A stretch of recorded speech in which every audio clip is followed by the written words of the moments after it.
សួស្តីបងប្អូនពិសេសគឺសម្រាប់បងប្អូនដែលកំពុងតែសិក្សាថ្នាក់ទី9អញ្ចឹងថ្ងៃនេះអ្នកគ្រូមានលំហាត់មួយទៀតហើយតាក់ទងជាមួយនឹងសម័យកាលបន្ទាត់អញ្ចឹងពីវីដេអូមុនផងដែរអ្នកគ្រូបានបញ្ចូលរួចម្ដងហើយតាក់ទងជាមួយនឹងសម័យកាលបន្ទាត់ដែរប៉ុន្តែកាត់តាម2ចំណុចប៉ុន្តែសម្រាប់លំហាត់នេះគឺសម័យកាលបន្ទាត់ដែលកាត់តាមមួយចំណុចហើយស្របនឹងបន្ទាត់មួយទៀតអញ្ចឹងឲ្យយើងអានប្រធានលំហាត់ទាំងអស់គ្នាអញ្ចឹងឲ្យលំហាត់របស់យើងគេឲ្យយើងរកសម័យកាលបន្ទាត់ដែលកាត់តាមចំណុចមួយហើយស្របនឹងបន្ទាត់មួយទៀតអញ្ចឹងឲ្យចំណុចកសម័យកាលបន្ទាត់របស់យើងកាត់តាមចំណុចគោលតម្រុយឬក៏ចំណុចដែលមាន coordinate 00ហើយស្របនឹងបន្ទាត់ y ស្មើនឹង 3x ដក1សំណួរខកាត់តាមចំណុចដែលមាន coordinate 6និង3ហើយស្របនឹងបន្ទាត់ x ដក 3y ស្មើនឹង9អញ្ចឹងឲ្យដើម្បីរកសម័យកាលបន្ទាត់នេះបានគឺយើងត្រូវស្គាល់រាងរបស់សម័យកាលបន្ទាត់ជាមុនសិនអញ្ចឹងយើងសរសេរដំណោះស្រាយមកយើងដាក់មករកសម័យកាលបន្ទាត់ដែលកាត់តាមចំណុច1ហើយស្របនឹងបន្ទាត់មួយទៀតចំណុចកកាត់តាមចំណុចគោលតម្រុយ00ហើយស្របនឹងបន្ទាត់ y ស្មើ 3x ដក1អញ្ចឹងយើងសរសេរបន្តទៀតមកយើងដាក់ថាសម័យកាលបន្ទាត់មានរាងអញ្ចឹងសម័យកាលបន្ទាត់របស់យើងមានរាងសម័យកាលបន្ទាត់មានរាង y ស្មើនឹង ax បូកនឹង b អញ្ចឹងដោយសារតែគេថាបន្ទាត់របស់យើងនឹងគឺកាត់តាមគោលតម្រុយ00អញ្ចឹងយើងសរសេរមកដោយបន្ទាត់កាត់តាម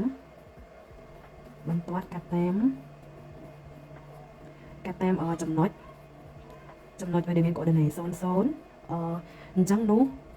យើងអាចទៅសេបានថាតម្លៃនៅខាងមុខនេះគឺតម្លៃ fc អញ្ចឹង fc របស់យើងគឺ x អញ្ចឹង x របស់យើងគឺ x ស្មើ0 y ស្មើ0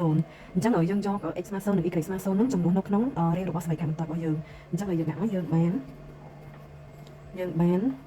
អញ្ចឹង y របស់យើងគឺស្មើ0 0ស្មើនឹង a គុណនឹង x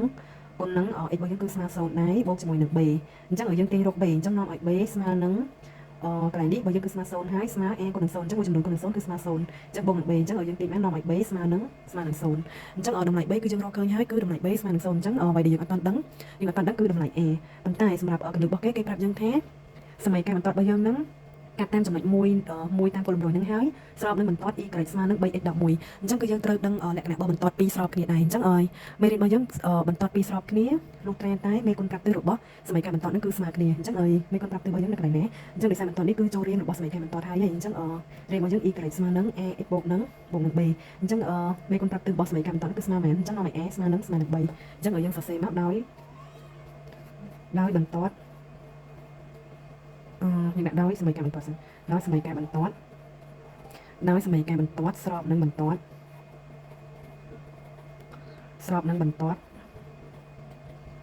y ស្មើនឹង 3x ដក1នោះយើងបានa ស្មើនឹង3អញ្ចឹងយើងទាញមកបានមេគុណប្រាប់ទឹក a ស្មើ3ដោយសារអីដោយសារគេប្រាប់យើងថាសម័យកាលបន្ទាត់ហ្នឹងគឺស្របនឹងបន្ទាត់របស់សម័យកាលដែលមាន y ស្មើនឹង 3x ដក1ហើយសម័យកាល y ស្មើ 3x ដក1នេះគឺចូលរៀនរបស់សម័យកាលបន្ទាត់ហើយអញ្ចឹងមេគុណប្រាប់ទឹក a ស្មើ3អញ្ចឹងមេគុណប្រាប់ទឹករបស់សម័យកាលបន្ទាត់ដែលយើងរកនេះក៏ស្មើនឹង3ដែរអញ្ចឹងយើងសរសេរមកដូចនេះសម័យកាលបន្ទាត់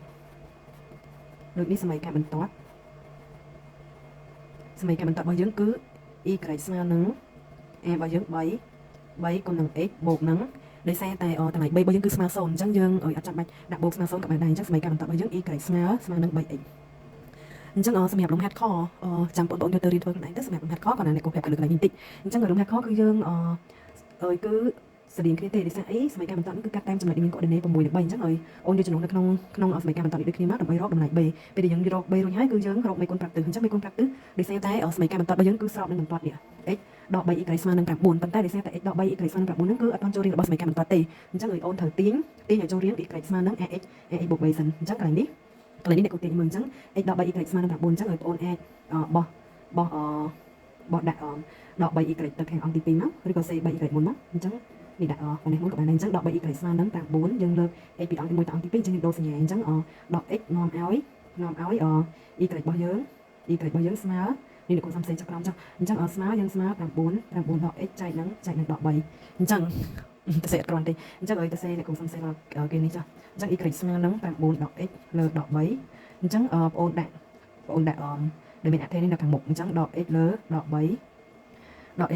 ខាងមុខសញ្ញាមុខលេខ9នេះបូកអញ្ចឹងបូក9លើដក3អញ្ចឹងយើងកណិតទៅបានដកចែកនឹងដកអស់សញ្ញាហើយអញ្ចឹងយើងនៅសល់មេគុណ1លើ 3x បូកនឹងបូកតែសញ្ញាក្រោមនេះដកអញ្ចឹងយើងនៅសញ្ញាដកអញ្ចឹង9ចែកនឹង3នៅសល់3អញ្ចឹងឲ្យរៀងរបស់សម័យកាលបន្ទាត់គឺ y ស្មើនឹងដកសំទោសឲ្យ y ស្មើនឹង1លើ 3x ដក3អញ្ចឹងយើងទាញបានកន្លែង a គឺស្មើនឹង1លើ3អញ្ចឹងបងធ្វើដោយគម្រោងខាងលើនេះអញ្ចឹងគ្រាន់តែយើងត្រូវទាញបន្ទាត់នេះឲ្យចេញជារៀងសម័យកាលបន្ទាត់ y ស្មើ ax បូក3សិនដើម្បីយើងធ្វើការប្រៀបធៀបដល់មេគុណប្រាប់ទៅអញ្ចឹងលំហាត់របស់អ្នកគ្រូមានតែប៉ុណ្ណឹងអរគុណ